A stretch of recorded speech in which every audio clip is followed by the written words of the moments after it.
Fifi Don ഐലൻഡിൽ നിന്ന് ഞങ്ങൾ ഇപ്പോൾ പോകുന്നത് ഫിഫി ലേ ഐലൻഡിലേക്കാണ്.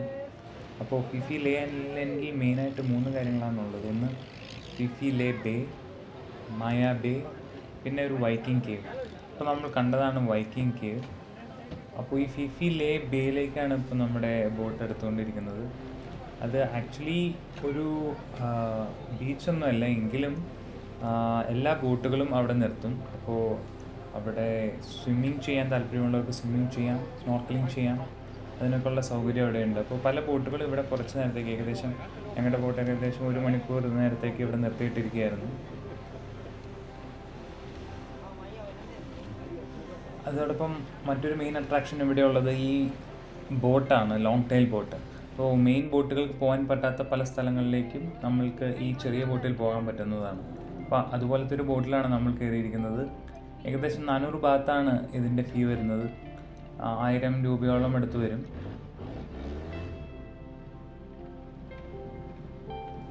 തായ്ലൻഡ് അല്ലെങ്കിൽ ഫുക്കറ്റിൻ്റെ മെയിൻ ഫോട്ടോസിൽ എപ്പോഴും കാണാൻ പറ്റുന്ന വളരെ പ്രകൃതി രമണീയമായ സ്ഥലം ഈ സ്ഥലമാണ്, ഫിഫി ലേ ബേ.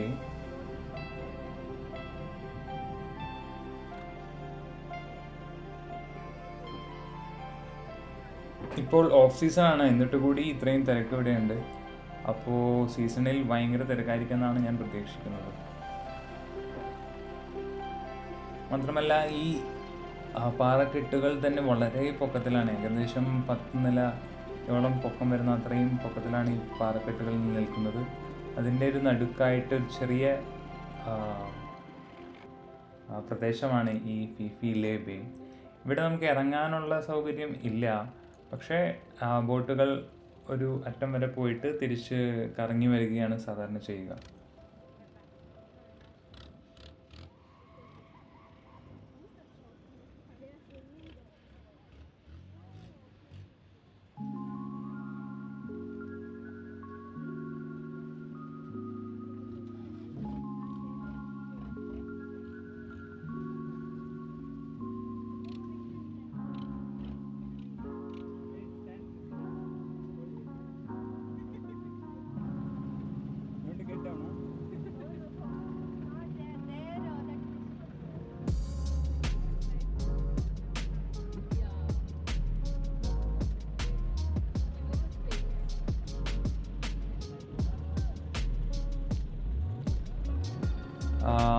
ആ ബേയിൽ നിന്ന് ഞങ്ങളിപ്പോൾ തിരിച്ച് പോയിക്കൊണ്ടിരിക്കുകയാണ്.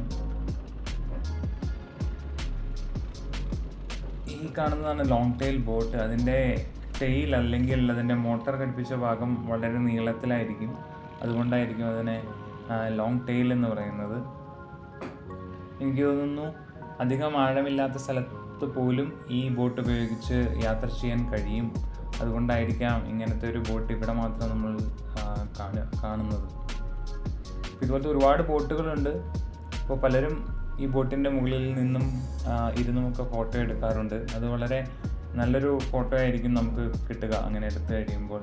പല ഫുക്കറ്റ് അല്ലെങ്കിൽ തായ്ലാൻഡിൻ്റെ ബ്രോഷറിൽ കാണുന്ന പല ഫോട്ടോയും ഇവിടെ എടുത്തതാണ്.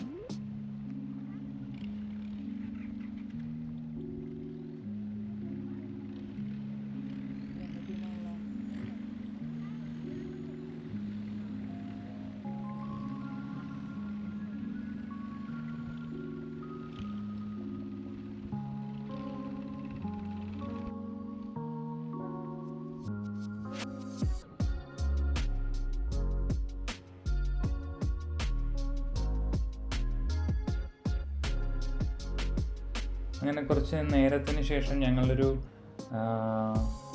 ബീച്ചിന് സമാനമായ ഒരു പ്രദേശത്ത് വന്ന് ബോട്ട് നിർത്തിയിട്ടിരിക്കുകയാണ്. അവിടെ ഏകദേശം മുട്ടോളം വെള്ളമാണ് ഉള്ളത്. അപ്പോൾ ഞങ്ങളുടെ ബോട്ട് ഡ്രൈവർ പറഞ്ഞു നിങ്ങൾക്ക് ഇവിടെ ഇറങ്ങണമെങ്കിൽ ഇറങ്ങാമെന്ന്. അപ്പോൾ ഞങ്ങളവിടെ ഇറങ്ങാൻ നോക്കിക്കൊണ്ടിരിക്കുകയാണ്. വളരെ തെളിഞ്ഞ ഒരു വെള്ളമാണ് ഇവിടെ ഉള്ളത്.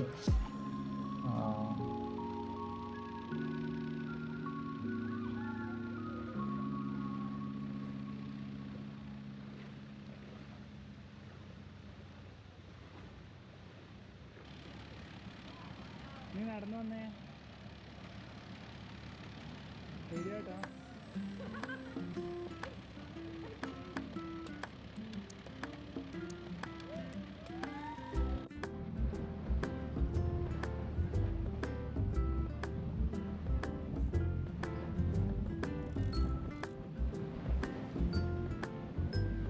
ഫിഫി ലേ ബേയിൽ നിന്ന് നമ്മളിപ്പോൾ പോകുന്നത് വൈക്കിംഗ് കേവ് കാണാനാണ്.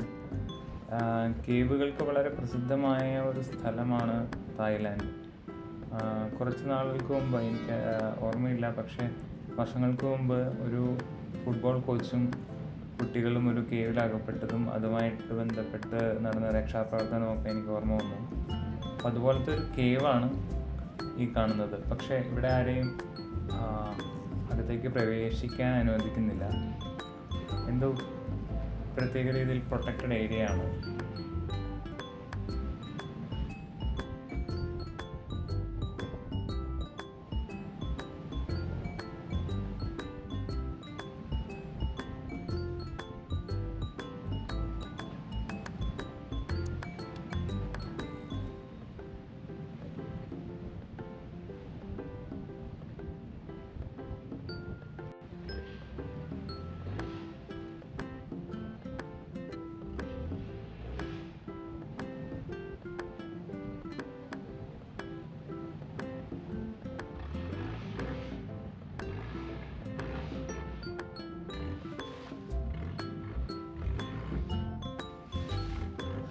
അങ്ങനെ ലോങ് ടെയിലിലെ ബോട്ട് യാത്ര ഏകദേശം അവസാനിക്കാറായി.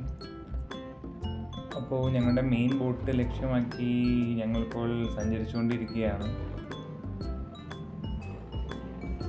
ഈ ബോട്ട് യാത്ര, ടെയിൽ ബോട്ട് യാത്ര, ഞങ്ങൾ ഓൾറെഡി ഇത് തുടങ്ങുന്നതിന് മുമ്പ് ബുക്ക് ചെയ്തിരുന്നു. അതുകൊണ്ടാണ് 400 ബാത്തിന് കിട്ടിയത്. ഏകദേശം ഇവിടെ വന്നിട്ടാണ് ബുക്ക് ചെയ്യുന്നതെങ്കിൽ അത് ഏകദേശം 800 ബാത്ത് വരെ ആവും. അപ്പോൾ ആ കാണുന്നതാണ് ഞങ്ങൾ വന്ന ബോട്ട്. അപ്പോൾ അതിനോട് ഈ ബോട്ട് അടുപ്പിക്കുകയും ഞങ്ങളതിലേക്ക് കയറുകയും ചെയ്യും.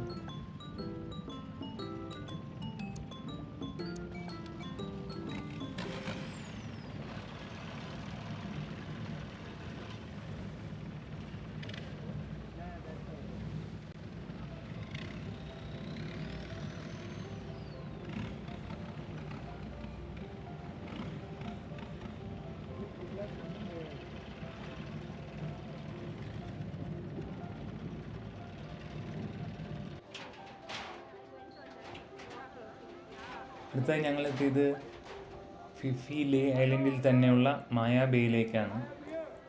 ഇതും വളരെ മനോഹരമായ ഒരു ബീച്ച് ഉണ്ട്. പക്ഷേ ആ ബീച്ചിൽ ഇറങ്ങാനോ കുളിക്കാനോ പാടുള്ളതല്ല എന്ന് ഞങ്ങളുടെ ഗൈഡ് നേരത്തെ പറഞ്ഞിരുന്നു. അപ്പോൾ ഏകദേശം ഒരു 500 മീറ്ററോളം നടന്നിട്ട് വേണം നമ്മൾ മായാ ബേയിലേക്ക് എത്താൻ. നമ്മളിപ്പോൾ ഇറങ്ങിയിരിക്കുന്നത് ഇപ്പുറത്തെ സൈഡിലാണ്, മായാ ബേ അപ്പുറത്തെ സൈഡിലാണ്. അപ്പോൾ നമ്മൾ ഈ ചെറിയൊരു വനത്തിൻ്റെ നടുവിലൂടെ നടന്നു വേണം അപ്പുറത്തെ മായാ ബേയിലേക്ക് എത്താൻ. അപ്പോൾ ഞങ്ങൾ വന്ന ബോട്ടുകളെല്ലാം ഇതുപോലെ വരിവരിയായി നിർത്തുകയും അവിടെ നിന്ന് ആൾക്കാർ ഇറങ്ങുകയും ചെയ്യും.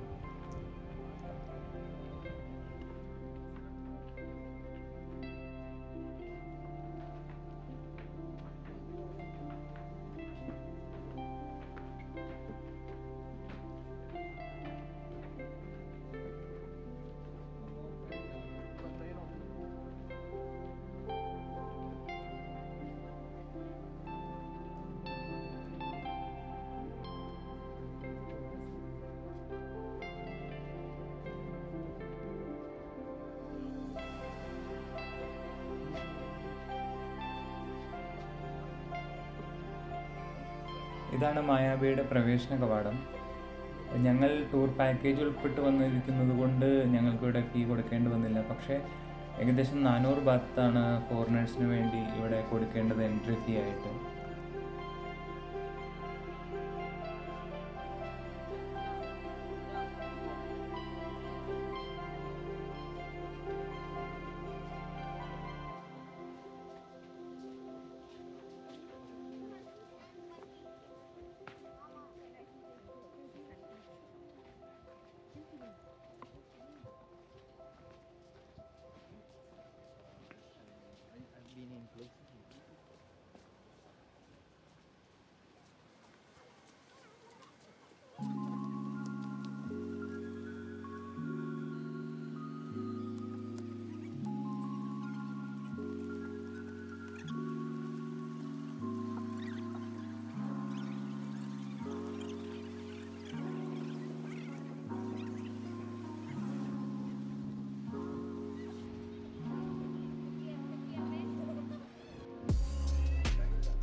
ഏകദേശം 10 മിനിറ്റ് നടത്തത്തിന് ശേഷം ഞങ്ങൾ എത്തിയിരിക്കുന്നത് മായാ ബേയിലാണ്.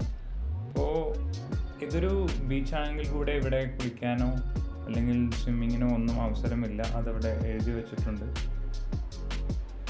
ജസ്റ്റ് നമുക്ക് ഫോട്ടോ എടുക്കാം, പ്രകൃതി ഭംഗി ആസ്വദിക്കാം, അതിനപ്പുറം വേറെ ഒന്നും ചെയ്യാനുള്ള അവസരം ഇവിടെ ഇല്ല. പക്ഷേ കാണാൻ തന്നെ വളരെ മനോഹരമായ ഒരു ബീച്ചാണിത്.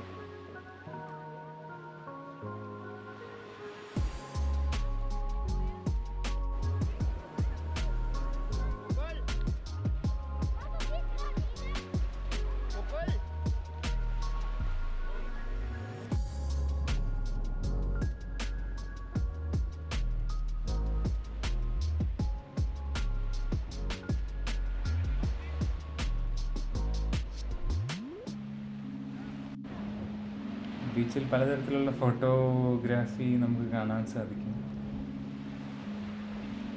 അതുപോലെ തന്നെ മിക്കവരും ഫോട്ടോ എടുക്കാൻ ആഗ്രഹിക്കുന്നത് വെൽക്കം ടു മായാ ബേ എന്ന് എഴുതിക്കുന്ന ബോർഡിന് അടുത്ത് നിന്നിട്ടാണ്. അവിടെ ക്യൂ ആയിരുന്നു അത് എടുക്കാൻ വേണ്ടി, അതുകൊണ്ട് ഞങ്ങളത് എടുക്കാൻ നിന്നില്ല.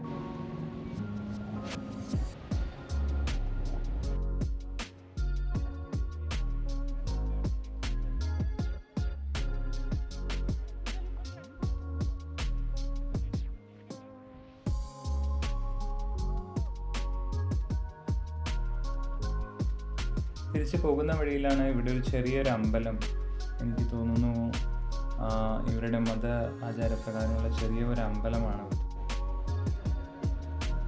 അങ്ങനെ ഏകദേശം അരമണിക്കൂറോളം അവിടെ ചെലവഴിച്ച് ഞങ്ങൾ തിരിച്ച് ബോട്ടിലേക്ക് നടന്ന് കയറാൻ പോവുകയാണ്.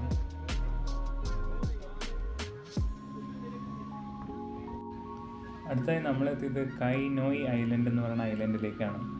ഇത് ഫിഫി ഐലൻഡിൽ നിന്ന് ഒരുപാട് ദൂരമുണ്ട്, ഏകദേശം 45 മിനിറ്റോളം ബോട്ട് റൈഡുണ്ട്. മാത്രമല്ല ഇത് ഫുക്കറ്റിനോട് തൊട്ടടുത്ത് കിടക്കുന്ന ഐലൻഡ് കൂടിയാണ്. ഇവിടെ നമുക്ക് സ്വിം ചെയ്യാനും ജെറ്റ് സ്കീ ചെയ്യാനുള്ള സൗകര്യമുണ്ട്. അങ്ങനെ വെച്ച് നോക്കുമ്പോൾ ഇതൊരു 1 മണിക്കൂർ ചിലവഴിക്കാൻ പറ്റുന്ന ഒരു ഐലൻഡാണ്. മാത്രമല്ല അവിടെ ഇരിക്കുന്നവർക്ക് ഭക്ഷണപാനീയങ്ങൾ എല്ലാം നമ്മുടെ ഇരിപ്പിടത്ത് തന്നെ കൊണ്ടുതരും. ആൾതാമസമില്ലാത്തത് കൊണ്ട് തന്നെ ഇവിടുത്തെ ഫെസിലിറ്റീസ് എല്ലാം ടെമ്പററി ആണ്. അതായത്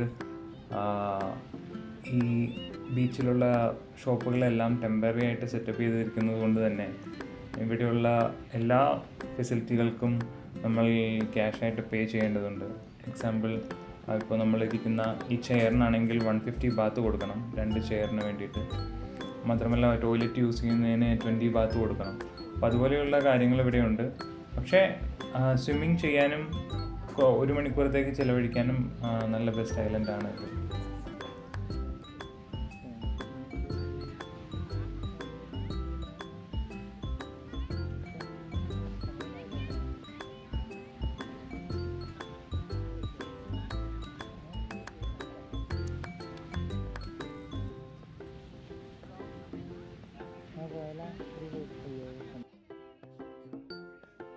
അപ്പോൾ ഞാൻ ആദ്യം പറഞ്ഞതുപോലെ ഇതൊരു താൽക്കാലികമായിട്ടുള്ള ഐലൻഡ് ആയതുകൊണ്ട് തന്നെ ഇവിടുത്തെ വൈകുന്നേരം സൺസെറ്റ് കഴിയുമ്പോഴേക്കും ഇവിടെയുള്ള കച്ചവടക്കാരെല്ലാവരും സാധനങ്ങൾ പാക്ക് ചെയ്ത് അവരവരുടെ വീട്ടിലേക്ക് പോകും.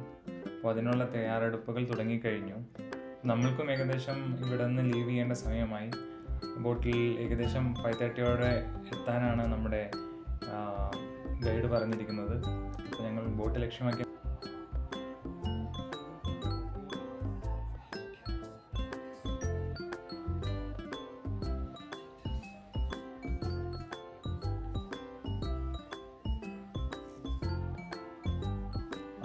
ഇത്ര നേരം വീഡിയോ കണ്ടിരുന്ന എല്ലാവർക്കും നന്ദി. നാളെ നമ്മൾക്ക് മെയിനായിട്ട് 2 കാര്യങ്ങളാണ് കാണാനുള്ളത്. ഒന്നും ഫുക്കറ്റ് സിറ്റി ടൂറും പിന്നെ ബിഗ് ബുദ്ധയും. അപ്പോൾ അതിനുവേണ്ടി എല്ലാവരും സ്റ്റേ ട്യൂൺഡ്. ഇത്ര നേരം കണ്ടിരുന്ന എല്ലാവർക്കും നന്ദി. Thank you so much.